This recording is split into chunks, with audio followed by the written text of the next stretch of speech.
जय हिंद एवरीवन। आज हम लोग पढ़ेंगे लेटर मुगल्स के बारे में। हम लोगों ने मुगल्स के बारे में पढ़ा, बाबर से लेकर के औरंगजेब तक के विषय में पढ़ा, क्योंकि उस समय पावरफुल मुगल रूलर्स थे।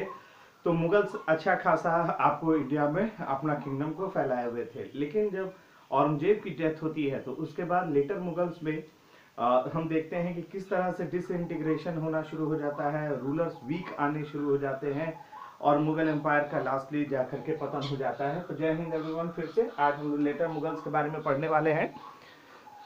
Letter Mughals and disintegration of the Mughal empire. देखिए, ये 1707 यानी औरंगजेब के डेथ के बाद का टाइम है।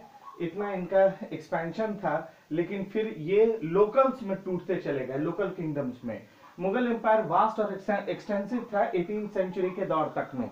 शुरुआत तक में काफी क्योंकि उस समय तक औरंगजेब थे, 1707 में थे, लेकिन बाद में चल करके ये फ्यू किलोमीटर्स दिल्ली के बस कुछ दूरी तक में ही मुगल सल्तनत सिमट के रह गई। 1707 में जब औरंगजेब की मृत्यु हुई तो वॉर ऑफ सक्सेशन हुआ उनके बेटों के बीच में। नाम क्या था? मुअज्जम, जो काबुल के गवर्नर थे, ठीक है।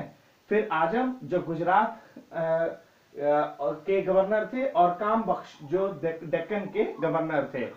आजम ने अहमदनगर को ले लिया और प्रोक्लेम किया अपने आप को कि एम्परर हो गए। काम बख्श ने डिक्लेयर कर दिया कि वो भी एम्परर है, ठीक है। और उन्होंने कुछ जगह गुलबर्गा है और हैदराबाद को भी अपने हिस्से में ले लिया। और बाद में चल करके मुअज्जम ने इन दोनों भाइयों को, आजम और आजम दोनों को हराया। डिफीटेड बोथ आजम एट जाजू इन 1707 में, और काम बख्श को हैदराबाद में 1708 में हराया। मुअज्जम विक्टोरियस रहे और उसके बाद मुगल शासक के तौर पे उन्होंने टाइटल अपनाई बहादुर शाह फर्स्ट। इमेज देख पा रहे हैं आप। और उनको ही was also known as Shah Alam first भी के नाम से भी आप जानते हैं। Bahadur Shah first was the first and the last of the later Mughals ruler to exercise real authority. मतलब औरंगजेब के बाद तक अगर कुछ रियल अथॉरिटी अगर यूज किया गया तो बहादुर शाही के द्वारा यूज किया गया। Learn, dignified and try to reserve some narrow-minded policy and measure adopted by Aurangzeb की जो स्ट्रिक्ट पॉलिसी थी धर्म के विरुद्ध में, मतलब नॉन मुस्लिम्स को लेकर के, वो चलता ही रहा। He followed a conciliatory policy towards the Rajput Maratha, but Maratha Rajput से कुछ दोस्ताना संबंध रखा, लेकिन सिखों के खिलाफ ये बराबर बने रहे। इनकी डेथ हुई 1712 में।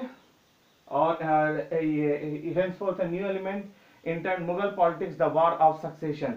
ध्यान दीजिएगा कि जैसे ही बहादुर शाह की डेथ होती है उसके बाद अब ये जो सत्ता में आने के लिए, मतलब मुगल रूलर बनने के लिए सिर्फ रॉयल प्रिंस का होना जरूरी नहीं है। अब जो नोबल्स हैं, जो मिनिस्टर हैं, उनके अंदर भी एक आ रहा है, रह करके आ रहा है कि अब हमें भी मुगल रूलर हम बन सकते हैं। मतलब अब ये बदल चुका है कि ना, अब रूलर होने के लिए प्रिंस होना जरूरी नहीं है। नेक्स्ट है ये जहादर शाह। फिर in another war of succession following Bahadur Shah के डेथ के बाद इनके 4 बेटे, जहादर शाह, रफीउशान, अजीमुशान और जहान शाह, सॉरी माफ कीजिएगा, ये शाह है, become involve. Jahandar Shah was successful in the war. अपने चारों भाइयों को हटा करके ये अगले मुगल रूलर बनते हैं। Jahandar Shah was weak ruler and came to the throne chiefly with the help of Zulfikar Khan की मदद से, जो पावरफुल नोबल था उस समय का, उनकी मदद से जहादर शाह बैठते हैं, आपको गद्दी पर बैठते हैं, मुगलिया गद्दी पर। who was rewarded as made the वजीर, प्राइम मिनिस्टर के पोस्ट को जुल्फिकार खान को दे दिया जाता है जहादर शाह के द्वारा। हाँ, he was clever man and advocated a friendly policy। देख रहे हैं जहादर शाह का फ्रेंडली पॉलिसी किनके साथ? राजपूतों के साथ, मराठा के साथ, हिंदू चीफटेन्स का मतलब होता है जो एलिट है, जो बड़े बड़े लोग हैं, ठीक है, हिंदू कम्युनिटी से, उनके साथ दोस्ताना रिश्ता रखने का। He quickly abandoned the policy of Aurangzeb. Aurangzeb के द्वारा धर्म के लिए, नॉन मुस्लिम्स के लिए जो पॉलिसी लाई गई थी, उसके जैसे जजिया है, जैसे किसी तरह का टैक्स है तीर्थ पर, वो सब हटा दिया गया। लिबरल एटीट्यूड अपनाया गया हिंदूज के द्वारा। इन्होंने जजिया हटा दिया। Give the title of Mirza Raja Sawai to Jai Singh, Amber के राजा थे, और उनको गवर्नर ऑफ मालवा घोषित किया जहादर शाह के द्वारा। अगले रूलर आइए फर्रुखसियार है, उनका इमेज देख रहे हैं। फर्रुखसियार किन की मदद से आते हैं? सैयद ब्रदर्स अब्दुल्ला खान और हुसैन अली खान बरहा, इन दोनों को सैयद ब्रदर्स को आपको मेडिवल हिस्ट्री में किंग मेकर्स कहा जाता है, क्योंकि ये दोनों पावरफुल नोबल थे जो मुगलिया सल्तनत पे अपने हिसाब से रूलर को बैठाते थे या उतार देते थे। तो फर्रुखसियार इनके मदद से, किंग मेकर्स की मदद से बैठते हैं, सैयद बंधु के मदद से। अच्छा, they were given the office of the wazir, इन दोनों भाइयों को, सैयद ब्रदर्स को वजीर का और मीर बख्शी का, यानी हाईएस्ट पोस्ट होता है सेना का, दे दिया गया। वजीर प्राइम मिनिस्टर और मीर बख्शी सेना का।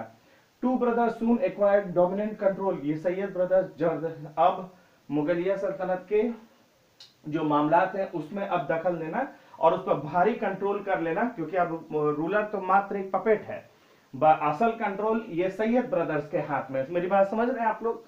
Farrukh was himself capable of ruling and was easily influenced by the others. The Sayyid brothers were convinced that if the real authority were in their hand, the empire would be safeguarded from perishing. देखिए, फर्रुख तो खुद भी incapable था rule करने का और जल्दी लोगों के प्रभाव में आ जाता था। सैयद बंधु ये मानते थे कि ये रियल अथॉरिटी उनके हाथ में रहेगा, सैयद बंधु के हाथ में रहेगा, तो सल्तनत को बचाई जा सकेगी।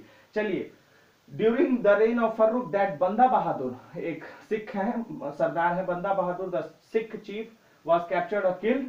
However, the struggle for power between the emperor and the Sayyid brother increased and effort.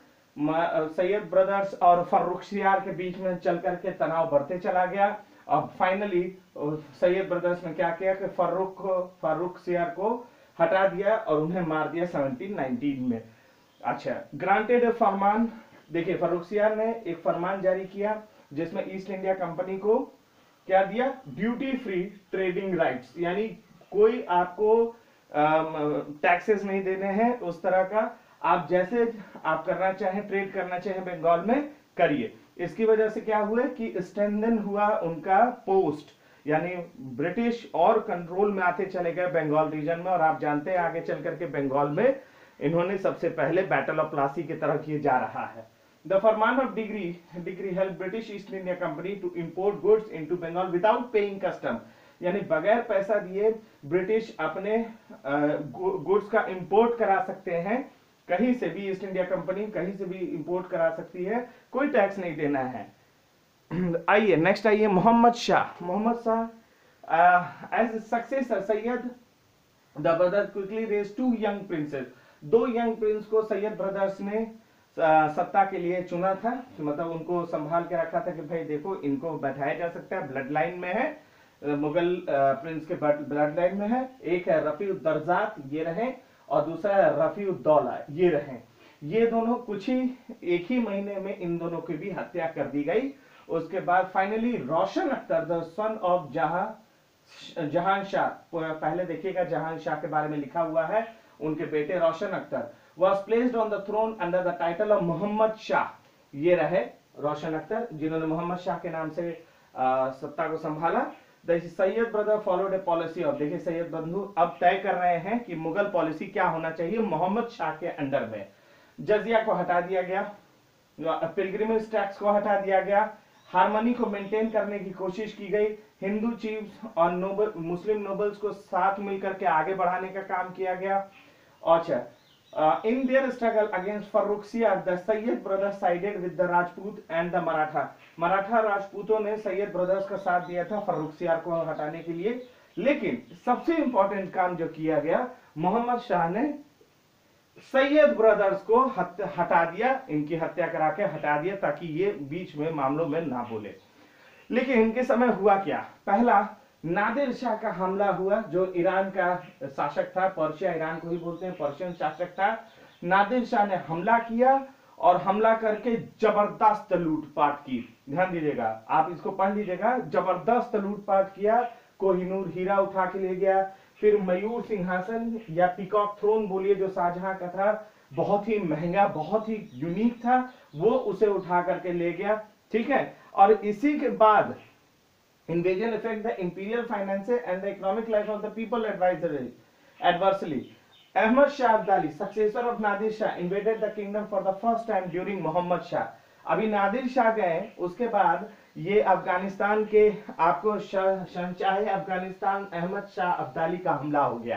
देख रहे हैं मोहम्मद शाह का समय कितना मुश्किल भरा रहा होगा कि अहमद शाह अब्दाली आए, वाज डिफीटेड एंड मानपुर बाद अहमद शाह भले हार गए हों, लेकिन इस बार बार जो हमले होते जा रहे थे उसकी वजह से मोहम्मद शाह को बहुत ही मुश्किल हुई रूल करने में। खैर, उनके बाद उनके बेटे अहमद शाह, देखिएगा उसके बाद इनके बेटे आएंगे अहमद शाह मीरमलू the son of deceased wazir Qamaruddin, बेटे नहीं है ये, आगे दूसरे रूलर हैं अहमद शाह, माफ कीजिएगा। The death of emperor Mohammad Shah in 1748 saw the beginning of bitter struggle among powerful hungry nobles, यानी मिनिस्टर्स के बीच में अब मुगलिया रूलर बनने का होड़ समझ गया था मोहम्मद शाह के डेथ के बाद। His successor Ahmad Shah, born of Udham Bai, ascended the throne but was unable to cope up with the disintegrating force. इनको बनाया गया अहमद शाह को, लेकिन ये भी बेचारे सत्ता को संभाल नहीं पाए। याद रखिएगा, नोबल्स अपने हिसाब से, जरूरी नहीं कि वो बेटा हो चाहे ना हो हो सकता है कि ब्लड लाइन में कहीं दूर हो, कहीं वो मतलब उसी सक्सेसर में वो कहीं से उठा करके डाल दे जो उनके पपेट की तरह काम करे। Weak defences on north west, जो आपको पाकिस्तान की तरफ से उधर खुला हुआ, बार बार अहमद शाह अब्दाली का भारत पर हमला करना, 2 बार हमला किया 1749 1752 में, इससे इनका सत्ता और धीरे धीरे कमजोर होता चला गया। पाकिस्तान, पंजाब, मुल्तान इनके हाथ से चला गया। Mughal forces defeated by the Marathas at battle of Sikandrabad, ये मिल करके मुगल रूलर अहमद शाह को दिक्कत में डाल दिए। फिर आइए दूसरे आलमगीर। तो जब अहमद शाह को हटा दिया गया तो इमाद उल मुल्क ने raised Azizuddin Jahandar Shah, son of Azizuddin को, जो जहादर शाह का बेटा था, on the throne who styled himself after Aurangzeb as Alamgir second, यानी आलमगीर सेकंड के नाम से इनको, पहले आलमगीर तो औरंगजेब थे, दूसरे आलमगीर आपको हो गए आपको अजीजुद्दीन जो है उनको बैठाया गया। लेकिन ये भी बहुत ही पावरफुल नहीं, बहुत ही वीक रूलर थे। आप देख सकते हैं time span. Ahmad Shah Abdali invaded India in 1757 and the imperial city was plundered, यानी दिल्ली को लूट लिया गया अहमद शाह अब्दाली के द्वारा।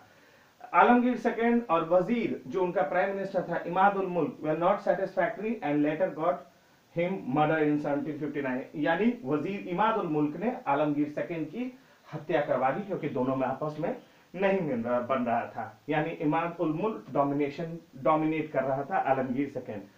शाह, इनके बाद आते हैं शाहजहां थर्ड, मुही उल मिल्लत द ग्रैंडसन ऑफ काम बख्श, बहुत पहले, याद करिए काम बख्श पहले नाम आएगा, पिछले के पिछले स्लाइड्स में देखिएगा। was placed on the throne as Shahjahan third by Imad ul Mulk. Imad ul मुल्क चाह रहे थे किसी न किसी प्रॉफिट को बैठाया जाए, लेकिन इमाद उल मुल्क को ही हटा दिया गया। इमाद उल मुल्क he was deposed by Maratha was who captured Delhi, यानी मराठों के द्वारा शाहजहां थर्ड को हटा दिया गया।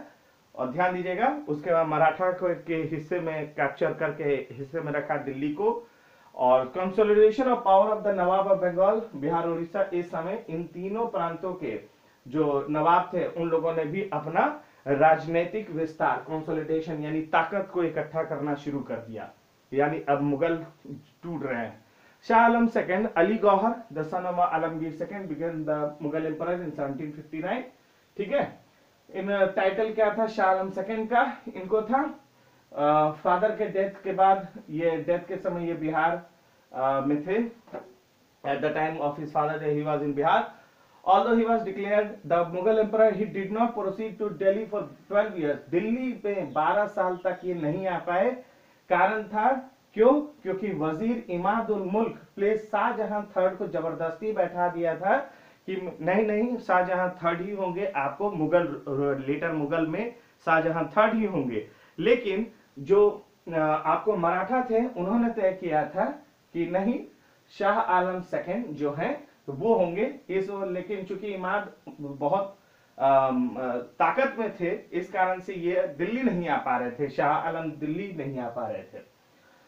तो देखिएगा यहाँ पे Mulk place Shahjahan third on the throne of Delhi and after his deposition by the Marathas ने जब शाहजहां थर्ड को हटाया, Najib Khan Rohilla made himself dictator of Delhi till his death. यानी नजीब खान रोहिल्ला ने अपने आप को डिक्टेटर की तरह घोषित कर दिया दिल्ली का। लेकिन धीरे धीरे क्या हुआ कि जनवरी 1772 माफ कीजिए 1772 Shah Alam second was reinstated at Delhi by Marathas ने इनको फाइनली शाह आलम सेकंड को बैठा दिया।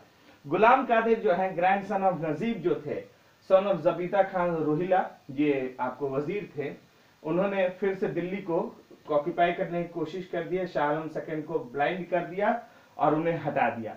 गुलाम कादिर को डिफीट किया गया महादजी शिंदे के द्वारा मेरठ में 1789 और फिर Shah Alam second was reinstated as Scindia's pensioner, यानी सिंधिया के पेंशनर के तौर पर शाह आलम सेकंड को बना के रखा गया मुगल रूलर। 1803 में दिल्ली को इंग्लिश ने कैप्चर कर लिया, गिरफ्त में ले लिया, उसे कंट्रोल कर लिया लॉर्ड लेक के द्वारा। और Maratha defeated the Marathas and Shah Alam became the British pensioner, यानी ब्रिटिश के पेंशनर हो गए, यानी ब्रिटिशर्स के कंट्रोल में हो गए। इन्हीं के टाइम में हुआ था बैटल ऑफ बक्सर, याद करिएगा, बैटल ऑफ बक्सर इन्हीं के टाइम में हुआ। अकबर शाह सेकंड यानी शाह आलम सेकंड के बाद उनके बेटे अकबर शाह सेकंड बने। अकबर इसी समय राजा राम मोहन रॉय को इंग्लैंड भेजते हैं ताकि उनकी पेंशन को बढ़ाया जा सके। और याद करिए राम मोहन रॉय को राजा की उपाधि अकबर सेकंड नहीं दिया था। इस समय नजर्स को यानी गिफ्ट होता था जो सोवरेन स्टेटस को दिखाता कि पैसा सोना चांदी दिया जाता था, लॉर्ड हेस्टिंग्स ने बंद करा दिया था, क्योंकि नजर कैसा जब सब ब्रिटिशर्स का ही है, उनका ही कंट्रोल है। After the death of Akbar second, Bahadur Shah second became the emperor. He was allowed to retain the imperial title. अब ब्रिटिशर्स के द्वारा उनको कहा गया आप मुगलिया सल्तनत के रूलर हैं, टाइटल बरकरार रखिए। और उन्होंने जफर नाम से पोइट्री भी लिखी थी बहादुर शाह जफर ने। इन्हीं के समय 1857 का रिवॉल्ट हुआ और बहादुर शाह सेकंड को जब कैप्चर किया गया था तब उसके बाद रंगून उन्हें भेज दिया गया था, जहां पे उनकी 1862 में उनकी डेथ हो गई थी। इस तरह से मुगल सल्तनत को खत्म कर दिया गया। और आप देख रहे हैं लेटर मुगल्स में सबसे पहले जरूरी है कि रूलर्स को बारी बारी से पढ़ें और उन रूलर्स में कुछ जरूरी फैक्ट्स हैं जो उनके समय को बताता है, उनके बारे में कि किस तरह से दूसरे सत्ता में आए, उनको हटा करके जरूरी नहीं कि वो ब्लड लाइन से ही, मतलब वो प्रिंस ही हो, उन्हीं के बाद बेटे, क्योंकि बड़े बेटे हो तो उनको राजा बना दिया जाए, ऐसा कुछ नहीं है। अगर कोई नोबेलिटी है, नोबेल है, और अगर मान लीजिए वो बनना चाहता है तो वो अपने राजा को यानी अपने रूलर की हत्या करके भी बैठता था। तो यहाँ पे क्या है कि वीक सक्सेसर बहुत कम समय के लिए आए, बहुत पावरफुल नहीं रह गए। बाहरी आक्रमणकारी आपको अहमद शाह अब्दाली, नादिर शाह, दूसरे तरफ से ब्रिटिश, तीसरे तरफ से मराठा, चौथे तरफ से लोकल जो किंगडम्स बनते जा रहे हैं, डिसइंटीग्रेट होते जा रहे हैं, ये सारा कारण बना आपको कि लेटर मुगल 1707 से लेकर 1857 तक के बीच में ये सिमट करके रह गए। आज के लिए हम लोग बस इतना ही। लेटर मुगल्स में जितने फैक्ट्स है उनको पढ़िए, उनको समझिए, जितना कोशिश किया है समझ आपको कवर करने का इसमें सारा कवर है। और कोई भी क्वेश्चन हो जरूर भेजिए मेरे पास, मैं जरूर उसका समाधान करूंगा। आज के लिए बस इतना ही, फिर मिलते हैं। जय हिंद एवरीवन।